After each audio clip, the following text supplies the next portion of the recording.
Friends, कैसे हैं आप सब। मैं सौरभ खत्री स्वागत करता हूं आप सबका मेरे यूट्यूब चैनल खत्रीज गुरुकुल पर।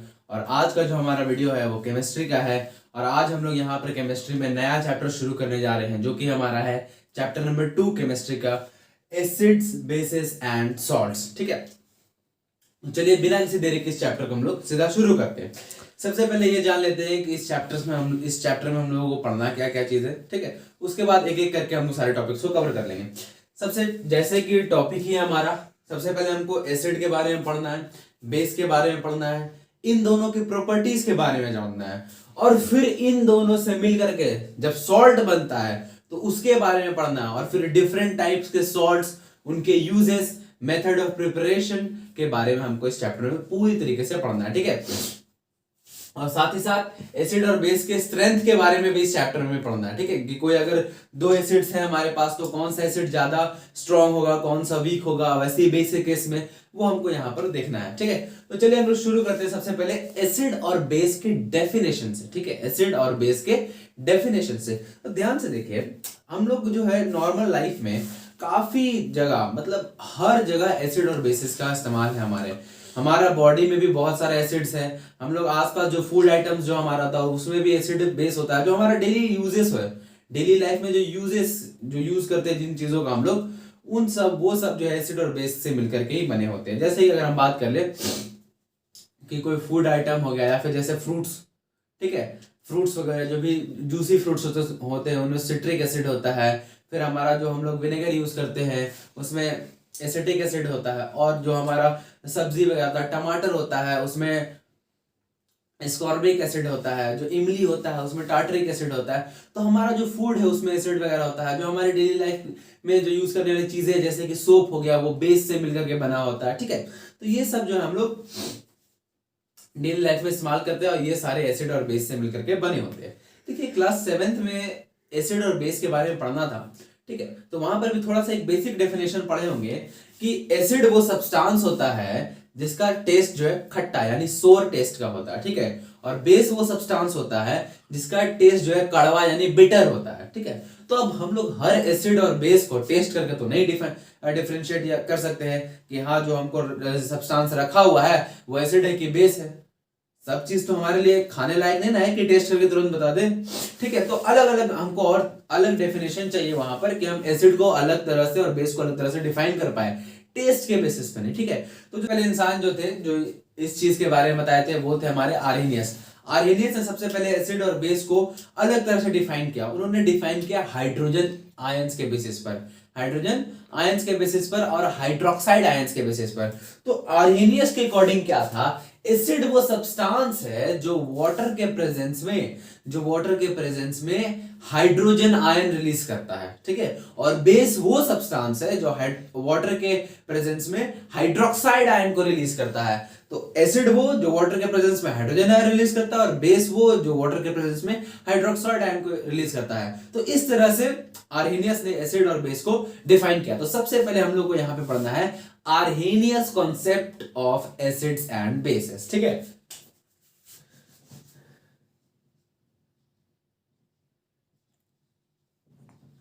Arrhenius concept of acids and bases. ठीक है, सबसे पहले एसिड्स के बारे में देख ले। तो according to Arrhenius, according to him, acids are the substances which give hydrogen ion,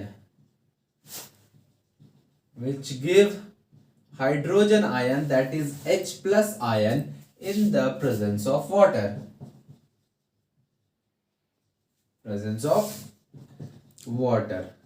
तो एसिड वो सब्सटेंस है जो वाटर के प्रेजेंस में हाइड्रोजन आयन रिलीज कर। ध्यान रखिएगा यहाँ पर वाटर का प्रेजेंस बहुत ज्यादा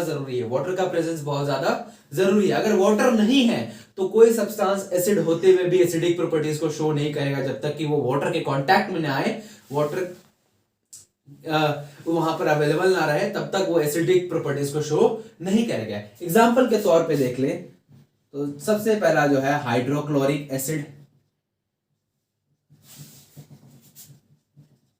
दैट इज HCl, ठीक है, हाइड्रोक्लोरिक एसिड हो गया। फिर आता है हमारा अगला सल्फ्यूरिक एसिड,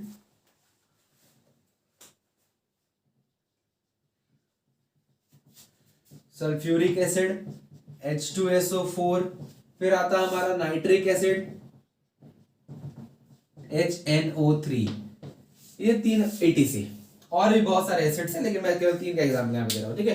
तो ये तीनों के तीनों ऐसे सब्सटेंसेस हैं जो वाटर के प्रेजेंस में H plus ion that is hydrogen ion को रिलीज करेंगे। देखिए कैसे, जब हम लोग HCl को वाटर में डालेंगे, दैट इज हाइड्रोक्लोरिक एसिड है, ठीक है, इसको वाटर में डालेंगे तो क्या होगा, H प्लस और प्लस Cl माइनस अलग हो जाएगा, ठीक है। वैसे H2SO4 में क्या होगा, प्लस वाटर अगर कर दिए तो 2H plus plus SO4 2 minus H plus ion हमको मिल रहा है। ऐसे ही HNO3 में भी यही काम होगा, प्लस वाटर कर दिए तो H प्लस और प्लस NO3 माइनस में। देखिए तीनों में क्या हो गया कि हाइड्रोजन आयन अलग हो गया और बाकी एक नेगेटिव आयन जो है वो अलग हो गया तीनों में। तो ये तीनों सब्सटेंस क्या किए, वाटर के प्रेजेंस में हाइड्रोजन आयन को रिलीज किए, तो ये तीनों के तीनों हमारे एसिड हो गए, तीनों के तीनों एसिड हो गए। तो ठीक इसी तरह से होता है बेस, लेकिन बेस हाइड्रोजन आयन रिलीज नहीं करता बल्कि वो हाइड्रोक्साइड आयन को रिलीज करता है, ठीक है। तो बेस के लिए देख लेते हैं।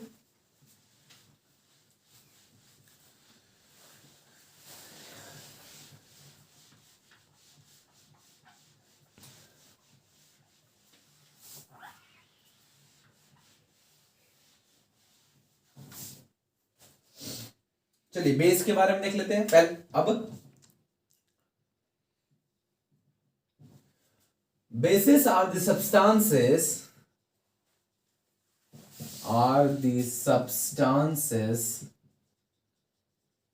which give हाइड्रोक्साइड आयन या हाइड्रोक्सिल, इसी को बोलते हैं हाइड्रोक्साइड आयन, या फिर इसी को हाइड्रोक्सिल आयन भी बोला जाता है, ठीक है। That is OH minus ion in the presence of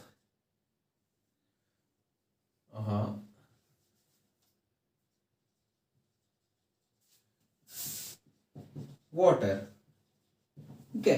तो बेस वो सब्सटेंस हो गया जो वाटर के प्रेजेंस में hydroxide ion that is OH minus ion देता है। एग्जांपल के तौर पे देख लें तो सोडियम हाइड्रोक्साइड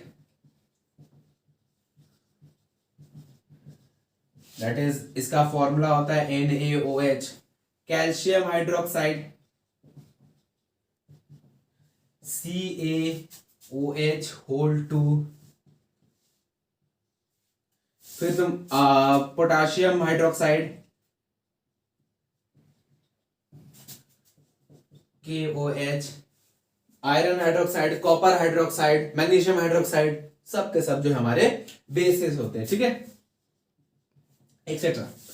तो वैसे सब्सटेंसेस जो वाटर के प्रेजेंस में OH माइनस आयन देते हैं उन सब्सटेंसेस को हम लोग बेस बोलते हैं, ठीक है। और ये आर्हेनियस के अकॉर्डिंग ये कॉन्सेप्ट था, आर्हेनियस के अकॉर्डिंग, ठीक है। तो बेसिस को भी जब हम लोग वाटर में डालते हैं, चलिए देख लेते हैं।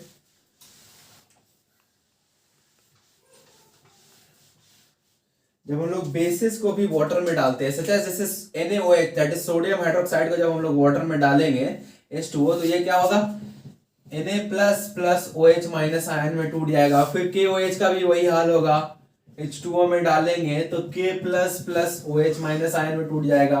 Calcium hydroxide that is CaOH whole 2 को भी जब वाटर में डालेंगे तो Ca2 plus plus 2OH minus ions में ये टूट जाएगा। तो देखिए ध्यान से, तीनों केस में क्या हो गया, जब तीनों को हम लोग वाटर में डाले तो OH माइनस अलग हो गया और बाकी एक पॉजिटिव आयन बना। तो ये तीनों सब्सटेंस क्या किए, वाटर के प्रेजेंस में OH minus that is hydroxide ion release किए, इसलिए ये तीनों सब्सटेंसेस जो है हमारे बेस हो गए। और भी होते लेकिन ये तीन को हम लोग लेकर चल रहे, ठीक है। चलिए अब आगे बढ़ते हैं हम लोग।